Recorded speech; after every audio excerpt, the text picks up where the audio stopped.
Dear students, good morning. मैं doctor Rosy Shah. अपनी last class में मैंने बीए थर्ड ईयर के फर्स्ट पेपर में सामाजिक विचारक मैक्स वेबर के सामाजिक क्रिया के सिद्धांत को शुरू किया था।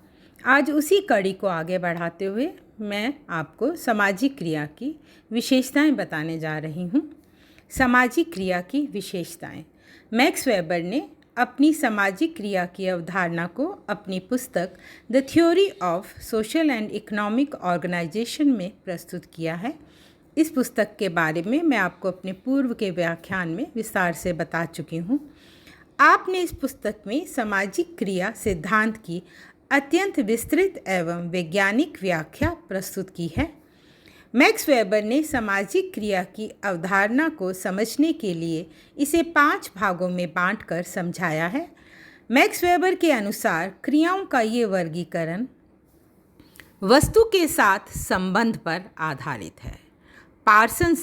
टालकट पार्सन ने इसे अभिमुखता का प्रारूप माना है एवं मिल्स ने इसे प्रेरणा की दिशा कहा है। मैक्स वेबर के सामाजिक क्रिया के वर्गीकरण को समझने से पहले हम सामाजिक क्रिया की अवधारणा को समझ लें। वेबर के अनुसार किसी क्रिया को सामाजिक क्रिया मानने से पूर्व हमें 5 बातों का ध्यान रखना चाहिए। अब इन विशेषताओं को मैं आपको बताने जा रही हूँ। सबसे पहले मैं आपको बता रही हूँ दूसरों के प्रति उन्मुख। वेबर ने लिखा है कि सामाजिक क्रिया दूसरों के संभावित भूत, वर्तमान या भविष्य के व्यवहारों की ओर उन्मुख होती है।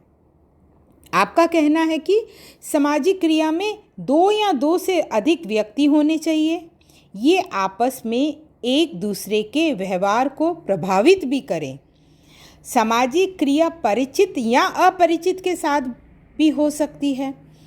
क्रिया भूत, वर्तमान या भावी अनुमानित व्यवहार के द्वारा भी प्रभावित हो सकती है। इसका उदाहरण मैं आपको बताती हूँ। भूतकाल में किए गए हमले के कारण बदला लेने के लिए जब हम कोई क्रिया करते हैं तो वह क्रिया भूतकालीन क्रिया है। वर्तमान में रक्षा के लिए यदि हम कोई क्रिया करते हैं तो वह क्रिया वर्तमानकालीन क्रिया है। तथा भविष्य में हमले से सुरक्षित रहने के लिए यदि हम कोई क्रिया कर रहे हैं तो वह क्रिया भविष्यकालीन क्रिया है। यानी कि क्रिया का संबंध भूत, वर्तमान या भविष्य से हो सकता है। मैक्स वेबर ने अपनी पुस्तक में एक और उदाहरण द्वारा भी इसे समझाया है।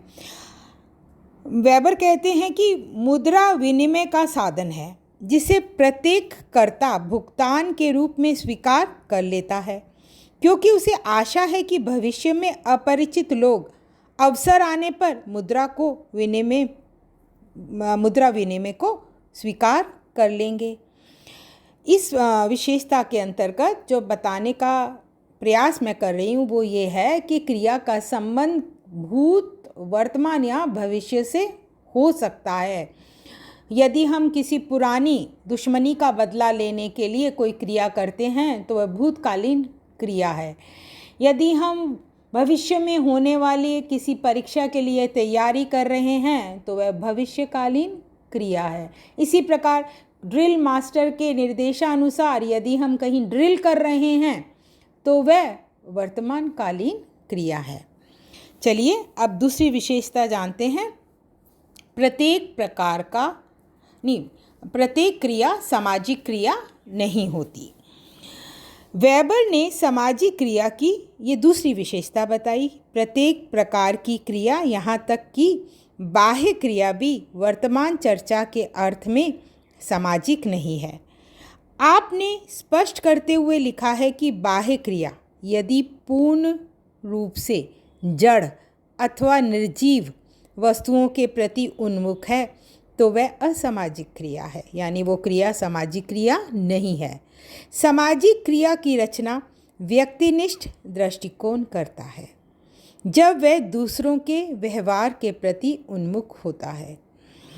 धार्मिक व्यवहार सामाजिक क्रिया नहीं है, यदि ये केवल ईश्वर का ध्यान लगाकर कोई व्यक्ति बैठा है या एकांत में प्रार्थना कर रहा है, आराधना कर रहा है, तो वह ईश्वर के प्रति उसकी प्रार्थना या आराधना के रूप में की जाने वाली क्रिया है, लेकिन सामाजिक क्रिया नहीं है। यदि मैं इसे एक थोड़ा विस्तार से बताना चाहूँगी, ईश्वर की आराधना करना, नमाज पढ़ना, अकेले में समाधि लगाना सामाजिक क्रिया नहीं है, लेकिन यदि ब्राह्मण के कहने के अनुसार पूजन करना, मुल्ला के कहने अनुसार नमाज पढ़ना सामाजिक क्रिया है, क्योंकि कर्ता के ये व्यवहार अन्य व्यक्ति मतलब ब्राह्मण या मुल्ला के व्यवहार से संबंधित है, तो ऐसी क्रिया कौन सी कहलाएगी?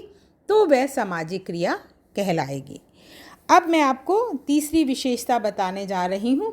प्रत्येक प्रकार का मानवीय संपर्क सामाजिक नहीं होता। वेबर लिखते हैं, मानव प्राणियों का प्रत्येक प्रकार का संपर्क सामाजिक लक्षण वाला नहीं होता है। वह उसी सीमा तक सामाजिक कहलाएगा जहाँ तक कर्ता का व्यवहार अर्थपूर्ण तरीके से दूसरों के व्यवहार के प्रति उन्मुख होता है। और आपने इसका उदाहरण भी दिया है, जैसे अगर दो साइकिल चलाने वाले आपस में टकरा जाते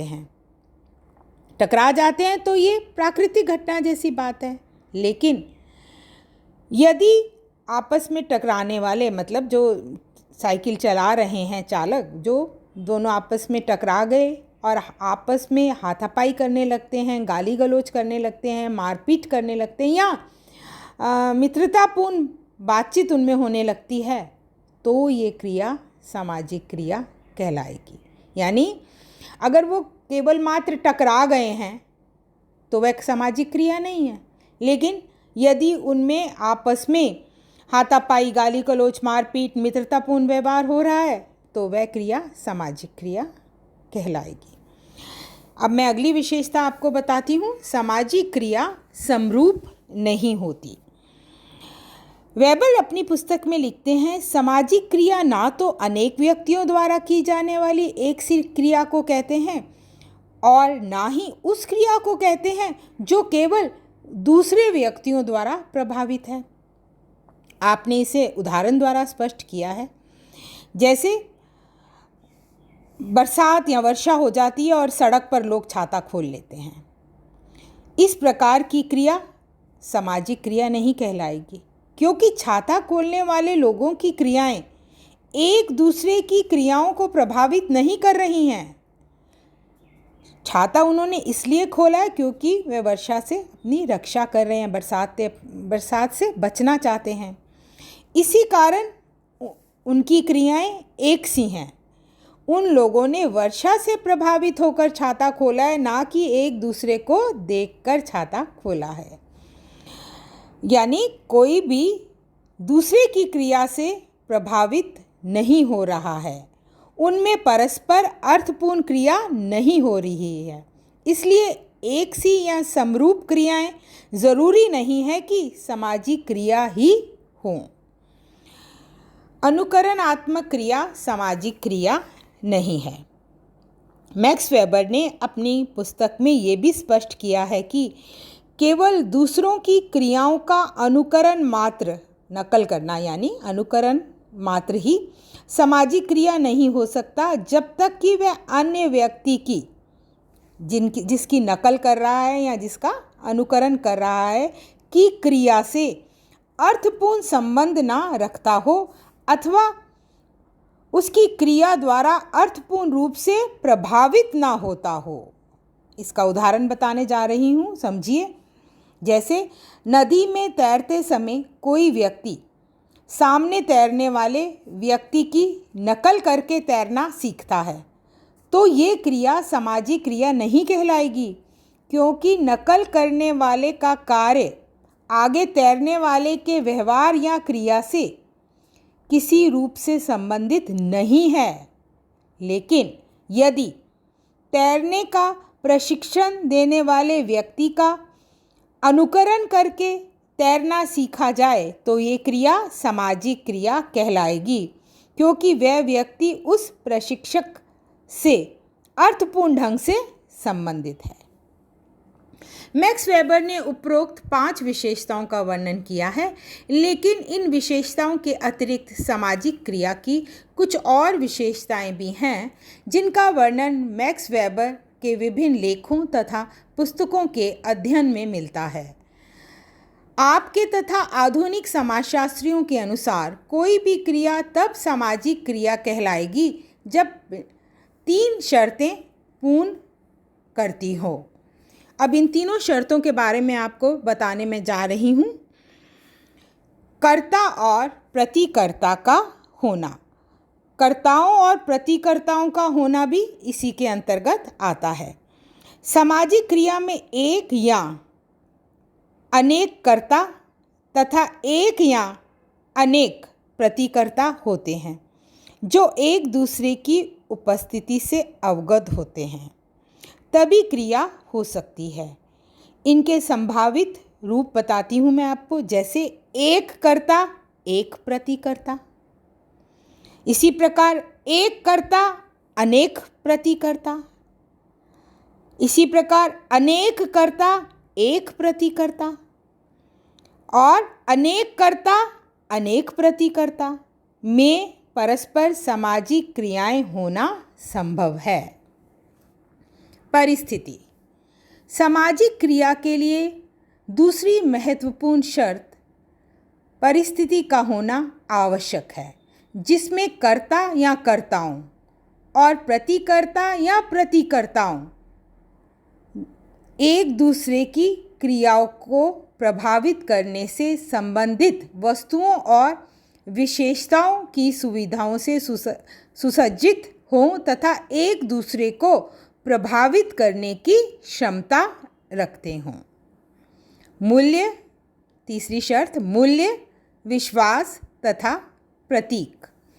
सामाजिक क्रिया के लिए ये महत्वपूर्ण शर्त कर्ताओं और प्रतिकर्ताओं के बीच सामान्य मूल्य, विश्वास तथा प्रतीक होने चाहिए तथा उनमें आपस में आशाएं और अपेक्षाएं होनी चाहिए। सामान्य मूल्य, विश्वास और प्रतीक होने से ही सामाजिक क्रिया संभव हो पाएगी। ये शर्तें सामाजिक क्रियाओं में भिन्न भिन्न मात्रा में तथा भिन्न भिन्न अनुपात में देखी जा सकती हैं। Thank you.